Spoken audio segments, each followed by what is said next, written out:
Hey guys, welcome to Linux Terminal 101. In this video series, we're going to cover the basics of the Linux terminal. That's going to include commands, utilities, terminology, and the general layout will be more bookwork, lecture, followed by examples. But don't worry, each video is going to be short. We're going to try to keep them 10, maybe 15 minutes at most. And try to give you guys the foundation needed to feel comfortable working within the Linux system. And in future videos, if you keep going through the series, give you the tools, the knowledge to even pursue a career in the Linux field, which can be very rewarding. So let's kick this off. In our first video, we're just going to discuss some commands used to move around the Linux system, to see what's in a directory, and to see where you're located, or see where you're at. So these commands, and I'll list them here real quick. We'll talk about each command in a little further detail, and then we'll hop right into the Linux terminal. And I'll give you guys some examples. Now, if there would be any question you guys have about anything I've done within the video, or something you would have liked to have seen, just shoot me a message, leave me a comment, whatever it would be, and I'll see if I can't incorporate that into another video or answer you directly. If it's a question I think many people are going to have, we'll make a whole video for it. So no worries, let's kick this off. Let's start off with the ls command. This is going to be used to list the contents of a directory. The files, the symbolic links, the child directories within that particular directory. Next, we're going to look at the cd command. And that's going to be the command you're going to use to move around the Linux file system. You'll actually use that to move from one directory to another. The last one we'll be looking at today is going to be the pwd command. And this is what's going to be used to tell you where you're at. It's going to identify your current location, your working directory in the file system itself. All right, a little bit more on the ls command. Now, this command has a whole bunch of options, which we'll mention again here, but if you're not using any option with this command, it's just going to list, very simply, the contents of the directory in alphabetical order, with files coming first and directories following. Now, if a file or directory would be hidden, and if you're familiar with a Windows file system, I'm sure you know what I mean by a hidden file or a hidden directory or folder. I think more common the term folders used in the Windows world, but meaning the same thing. Those would not be. So normal files, normal directories that you would have at least read access to in your permissions. But we'll get into that a little further a little bit later. Like I said a second ago, this particular command does have a nice array of options. I have a couple listed here, and we'll work with a couple also, a couple of my favorites, just to get your feet wet. But each one of those options, they're going to do something for you specific.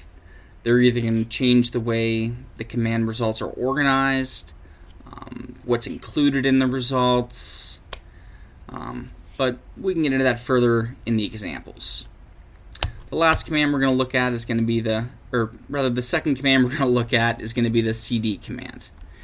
And this command's name is exactly what it does. It's the change directory command. It's going to be used to move around, to go from point A to point B, directory to directory. This command only accepts two options, and they're very rarely used. The first option, capital L, that's going to mean that the particular path that we're trying to move to or move into, if that particular path would have symbolic links, we're going to follow those symbolic links. The other side of the coin, the capital P, that option is going to do the opposite. It's going to mean we're not going to follow symbolic links. If you're not real sure what a symbolic link is, don't worry. We're going to have a video about that, or it's going to be covered in much greater detail in later videos. The last command, the pwd command, that means print working directory, and it is exactly what it sounds like. It's going to tell you where you're at within the file system, and it's going to give you the full path starting from the root of the file system to your current location, or your terminal's current location. This command also accepts only two options like the previous, L and P, and the L option, capital L, it's going to print the symbolic path, versus the capital P option, it's going to print the actual path. And in the video I said that we're going to have a later discussion on symbolic versus actual. Don't freak out if you're not real sure what I mean by that. Just understand there are two different things, and we will cover it later. But that's not going to be real important at this point in the game. So, without further ado, let's move to the terminal. Alright, hopefully this is big enough for everybody. I tried to make it about as big as I could without going overboard. Please let me know if you'd like it a little bit bigger, or if it's too big. We can make adjustments for future videos. But let's start off with our first command, the ls command. Now, like I said earlier, if we would just run this command in the current directory we're in, it's going to give us the files and the directories within this directory. Now, something to note, anything you're going to see using just ls, no options, not specifying any options, will be normal files, and also normal files that you have at least read permission to, ones that you're able to see. Now, something I like a good bit, in case you want to see hidden files, which, hidden files in Linux are very similar, or basically the exact same thing as what they are in the Windows world, in the command prompt world. Typically they're system files, or configuration files, or directories that the underlying system uses, but typically the end user isn't going to mess with too much. In Linux that can be a bit different, but that's definitely going to be for a later video. But let's run this command and check out the difference. Wow. So lots of additional content. Now, if you notice the files and the directories that have a dot in the front, a period in the front of them, you'll notice that those didn't exist when we just had the ls command with no options. That preceding period, or dot, is going to indicate that that's going to be a hidden file or a hidden directory. And a lot of times those are used by either other applications, the system itself, maybe it has to do with your particular user settings for that that user that's logged on. The list goes on, but that's again for later videos. We'll get into way more detail about that later on. But just know that there are files that are hidden, just like Windows. Now I'm going to use another command that we didn't cover in the slideshow, clear. I'll be using this probably in every single video, so I didn't really see a point in adding it to a bullet. But clear is going to do exactly what you think it's going to do. Clear the screen, give us a fresh slate, or a clean slate. Now let's run our ls command again. And let's pick a directory here. How about the downloads directory? Let's say we want to move from our current directory into that downloads directory. We want to see what's inside that. We would want to use our second command that we reviewed, cd, or change directory.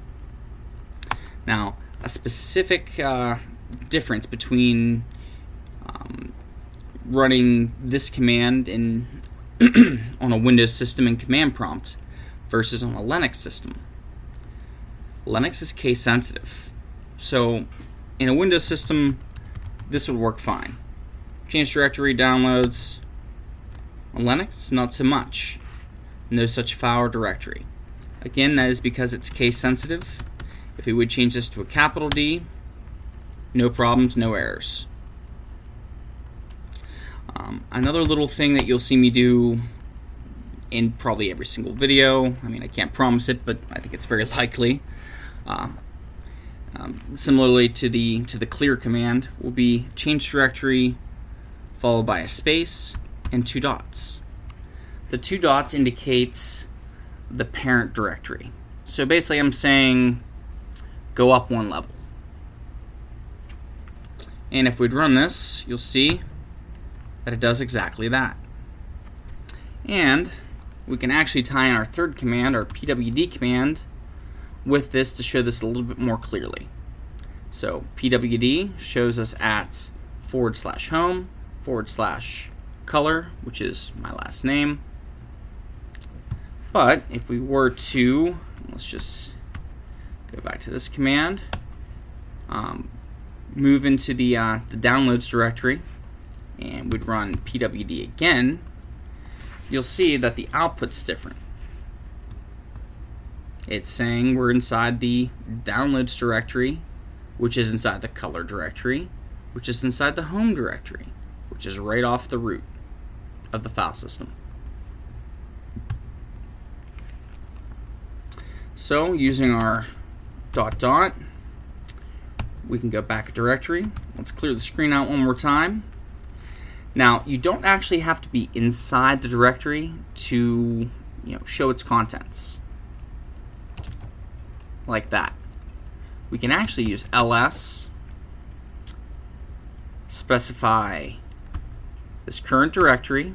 So a single dot means the directory you're in, 2 dots means the parent directory. And again, I'll cover that almost every video, so that's why I didn't really feel it deserved its own slide earlier. But ls, inside the current directory, show us what's inside of, how about pictures?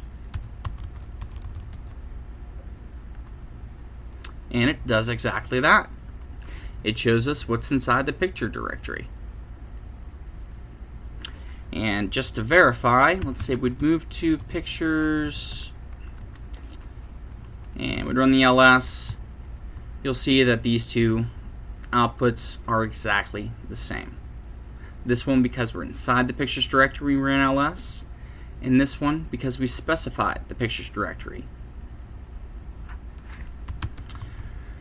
Alright guys, that's going to be all we're going to cover for this particular lesson. Again, if you saw anything you'd like more clarification on, or even so much as a whole video devoted to that particular subject, please let me know, and we'll see what we can do. But other than that, take care and see you guys in the next video.